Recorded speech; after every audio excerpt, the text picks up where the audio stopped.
Hey y'all, it's your girl Krishan Cookie Dough. Welcome back to my channel. Don't forget to like, comment, subscribe, so you know catch these vibes, turn on that post notifications so that way you get notified. It's your time to pickety post child. That is a mouthful, kind size in this video, but that is a whole nother story. Speaking of stories, let's go ahead and get into the story time. Okay, so story time is, I guess, like shedding some light again on this like whole little like restaurant debacle or whatever, right? Baby hairs is popping, child. Okay, so originally my roommate and I, before we actually went out to Ramanaji, we were gonna go eat at some other restaurant downtown. It was gonna be like a cute, like little like vibe, but she had sent the link. I looked at it online. It was really cute, really girly, like pink and purplish, and just really just like freaking adorable, right? So I went and looked at the menu online and everything, and then we were gonna invite the landlord actually, so all three of us were gonna go. I have no clue what happened.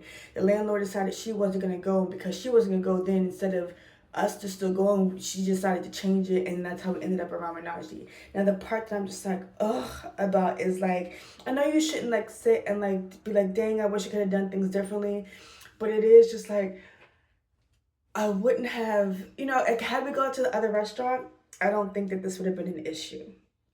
Like it was like more like sandwiches and burgers and like, you know what I mean? So I don't think that what happened to me at Ramanaji would have really been an issue. And I am annoyed and frustrated because I told y'all I try to say the serious topics for the end, and I'm already about to go into serious topic crap after the tears. I'm trying to get through this. Is the fact that USC hospital in Arcadia is trying to cover the fact that they gave me a stroke. So I had a situation where I know people allegedly can pay off doctors. Okay, there was a situation that happened where someone literally told me that they paid off doctors to have them, make results seem a certain way, type of thing, right? And I'm not saying that that's what happened, but I do know that instantly everyone went into like, oh, when the stroke did happen, right? And for all of my results to come back normal, when there seriously was an issue that's wrong, like you can see it in the way that I was walking. When I was walking, you can see it in my foot and in my hand, and just like, like having a hard time breathing, like heart palpitations, like everything. Like I literally was having heart tremors, bro. Like it was just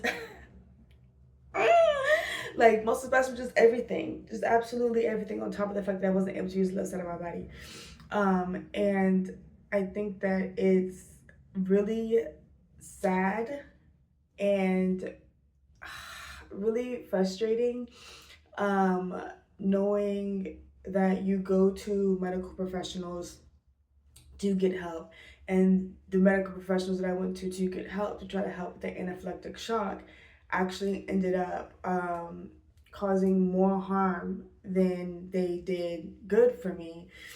And then got upset at me for speaking my truth. And it just makes you like wonder, like, I mean, I don't want to wonder anymore because I know what happens, but like what goes on in the hospital. And as a person who made it through the hospital, it's not good.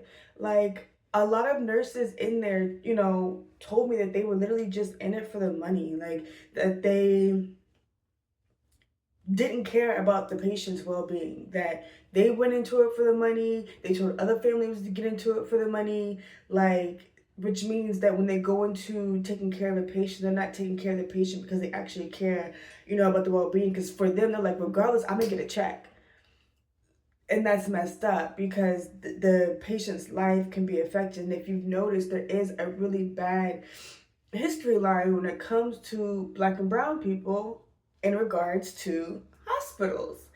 And I just don't think that that's okay. I don't think that it's okay at all. And, because we're already, diminished in society, they feel like they can diminish us even more. And so the hospital, they know that we're reliant on them, literally at their beck and call. Like you have to call the nurses for them to help you. And if you're like me, where I was calling and they weren't helping, then what? Then what? You're just literally sitting there crying. You know what I mean? Like sad. And it got to the point so bad where like I was crying and they got tired of seeing my tears and they pulled a curtain across. Or when I was moved to a different room that had a door, they'd close the door. And it's just like, instead of figuring out why I'm crying, you're all just trying to ignore the fact that I'm crying. And it's just like that's what takes me from tears to anger. Because it's just like to know that like your emotions were diminished so much because all the nurses pinned together to try to retaliate against you because you said something about the sexual assault. Why don't you get that creepy ass man out of ICU? Because I was awake in the ICU, but a lot of people in the ICU aren't. So if he did that to me and I'm literally looking at him, watching him do it, imagine the women or men who it's happening to who are in a coma or unconscious. Like, you know, and that's why I said something, because I was just like, yo, this is wild. So you can't get mad at me because there was an investigation open. My thing is, why were y'all mad that there was an investigation open? What are